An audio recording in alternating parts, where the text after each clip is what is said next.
नमस्कार दोस्तों, welcome to फाइनेंसशाला। आपका बहुत बहुत स्वागत है हमारे चैनल पे। अगर आप हमारे चैनल पे नए हैं, डोंट फॉरगेट टू सब्सक्राइब ताकि आपसे कोई भी फ्यूचर में वीडियो ना छूटे। चलिए चलते हैं आज की टॉपिक की तरफ। आज का टॉपिक है, एक बहुत ही इम्पॉर्टेंट इन्फॉर्मेशन है जो मुझे आपको देनी है। वो ये है कि HDFC का जो डिफेंस फंड है, जहाँ पे बहुत सारे निवेशक हाल ही में निवेश करके बैठे हैं, बहुत अच्छे रिटर्न्स उनको मिल रहे हैं, उसके ऊपर एक बहुत इम्पॉर्टेंट अनाउंसमेंट ये है कि 22 जुलाई 2024 एक बहुत इम्पॉर्टेंट डेट है इस फंड के लिए। 22 जुलाई 2024 इस दिन क्या होने वाला है इस फंड के साथ। ये जो फंड है, इसमें जो लमसम्स हैं वो तो वैसे भी बंद हो गए हैं। दैट मीन्स कोई भी नया इन्वेस्टर यहाँ पे लमसम नहीं कर सकता, मगर SIPs अभी भी खुली हैं। मगर 22 जुलाई 2024 जो है वो लास्ट डेट रहेगी जहाँ पे आप इस फंड के अंदर एक न्यू SIP शुरू कर सकते हैं, नए इन्वेस्टर बन सकते हैं और डिफेंस सेक्टर में इस म्यूचुअल फंड के थ्रू निवेश कर सकते हैं। मगर इस दिन के बाद आप आगे से इसके अंदर SIP नहीं कर पाएंगे। इस म्यूचुअल फंड की यही कॉल है कि उन्होंने इसके अंदर एनी फर्दर इन्वेस्टमेंट जो है वो बंद कर दी है आफ्टर दिस डेट। तो अगर आप अभी भी चाहते हैं, आप अभी भी इसके अंदर निवेश कर सकते हैं। अब थोड़ी सी इसके बारे में डिटेल जान लेंगे और डिटेल जानने के बाद बता देंगे, हम जानने की कोशिश करेंगे कि क्यों इसके अंदर SIP एंड लमसम जो है वो बंद करे जा रहे हैं या कर दिए गए हैं। सबसे पहले थोड़ी सी इसके बारे में जानकारी। ये डेट आप याद रख लीजिए, ये बहुत इम्पॉर्टेंट डेट है। अब थोड़ी सी इन्फॉर्मेशन इसके बारे में। ये है एक थीमैटिक फंड। थीमैटिक फंड क्या होता है दोस्तों? थीमैटिक फंड जो होता है वो होता है थीम बेस्ड फंड, यानी कि एक पर्टिकुलर थीम जो है मार्केट में जो आज चल रही है, हो सकता है बहुत आगे ना चले, ऐसे टाइप के म्यूचुअल फंड्स को थीमैटिक म्यूचुअल फंड्स बोलते हैं, जो थीम एक पर्टिकुलर कॉन्सेप्ट को हाईलाइट करते हैं। जैसे कि PSU फंड्स हो गए, PSU पे फोकस्ड होते हैं। एनर्जी फंड्स हो गए, एनर्जी। वैसे ही डिफेंस फंड जो है वो डिफेंस रिलेटेड कंपनीज पे ही फोकस करके चलते हैं। अच्छा जी, अब इसमें एक और बात कि ये जो म्यूचुअल फंड है, इसमें आपको ज़्यादातर कंपनीज़, ज़्यादातर मतलब 80% निवेश जो इस म्यूचुअल फंड का है वो खाली डिफेंस सेक्टर में। जितनी भी कंपनीज़ आपको देखने मिलेंगी इस म्यूचुअल फंड में, वो ज़्यादातर किस टाइप की होंगी? डिफेंस रिलेटेड सेक्टर से प्रभावित होंगी। अब इस म्यूचुअल फंड ने कितने रिटर्न्स हमें दिए हैं पास्ट 1 ईयर में? इसके जो पास्ट 1 ईयर रिटर्न्स हैं वो कितने हैं? 130%। 130% इतना अच्छा रिटर्न इसने पिछले 1 साल में अपने इन्वेस्टर्स को कमा के दिया है। अगर हम बात करें इसका नेचर कैसा है, थीमैटिक है। हाँ, थीमैटिक फंड्स रिस्की होते हैं, शायद ये भी एक रीज़न होता है जिसके वजह से हमें इसमें सारी की सारी इन्वेस्टमेंट जो है इसी फंड में नहीं करनी है, डाइवर्सिफिकेशन करके चलना है। मगर थीमैटिक फंड्स का फ़ायदा भी होता है कि ये हाल ही में बहुत पॉपुलर हैं, चल रहे हैं, सरकार का इनकी तरफ रुझान है। लिक्विडिटी अच्छी है इसके अंदर, दैट इज़ वाई बहुत अच्छे रिटर्न जो है इन्होंने 1 ईयर में कमा के आपको दिए हैं। कंपनीज भी बहुत अच्छा परफॉर्म करी है जिसके अंदर म्यूचुअल फंड ने निवेश किया है। अब रीज़न कि क्यों बंद हुई SIPs या क्यों आगे चल के बंद होंगी और लमसम अभी से बंद हो चुके हैं, क्यों ऐसा हुआ, वाई?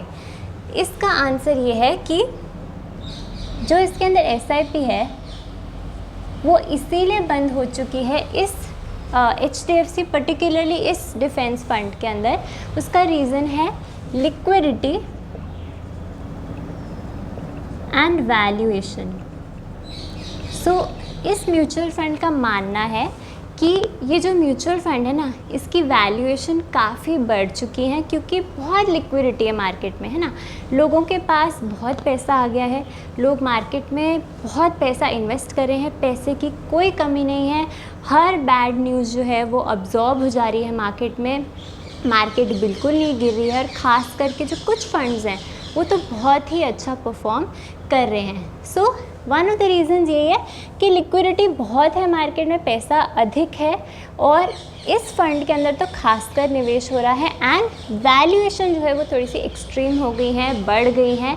तो आप जानते हैं अगर कोई भी स्टॉक ओवर वैल्यू हो जाता है तो एक बुरी खबर, फिर गिरने के चांसेस बढ़ जाते हैं। वैसे अगर म्यूचुअल फंड को भी ऐसा लग रहा है कि हम ओवर वैल्यूड हो गए हैं, वैल्यूएशंस अनाप शनाप हो रही हैं, बहुत बढ़ रही हैं, इसी करके उन्होंने जो है SIP लमसम अपना बंद करने का फ़ैसला किया, ताकि वो नहीं चाहते कि जो एग्जिस्टिंग इन्वेस्टर्स हैं उनको किसी भी टाइप का रिस्क जो है उसका सामना करना पड़े या उनकी रिटर्न्स जो है वो घटे। अभी ऑलरेडी जो चल रहे हैं लोग, उनको तो कम्प्लीटली उनकी SIP चलती रहेंगी, जिनने लमसम कर लिया उनके लिए भी ठीक है, मगर नए इन्वेस्टर्स को फालतू में जो स्टॉक प्राइसेस को बढ़ाना या म्यूचुअल फंड की वैल्यू बढ़ाने नहीं दिया जाएगा।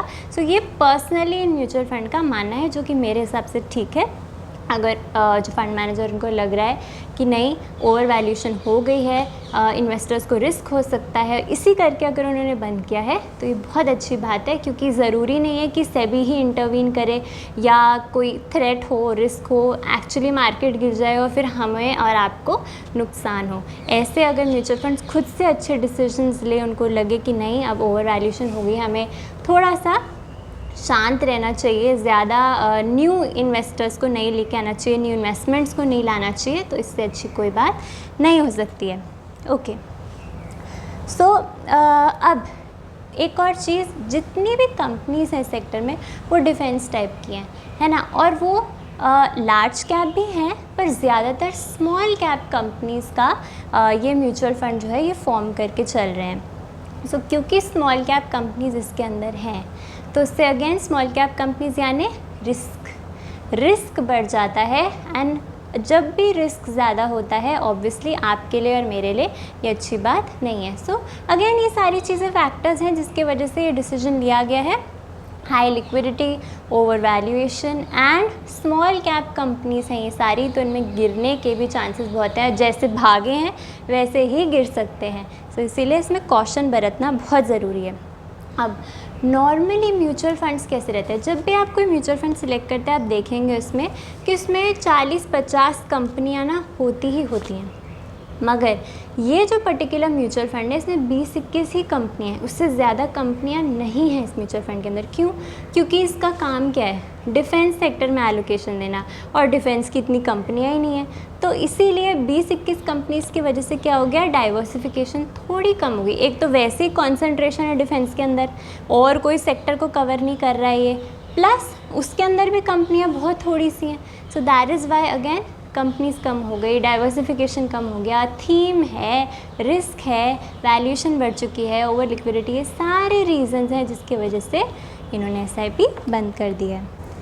सो दोस्तों एक और चीज़ आपको याद होगा कि कुछ ही दिन पहले या एक आध महीने पहले सेबी ने स्ट्रेस टेस्ट जो था वो हर म्यूचुअल फंड को करने बोला था।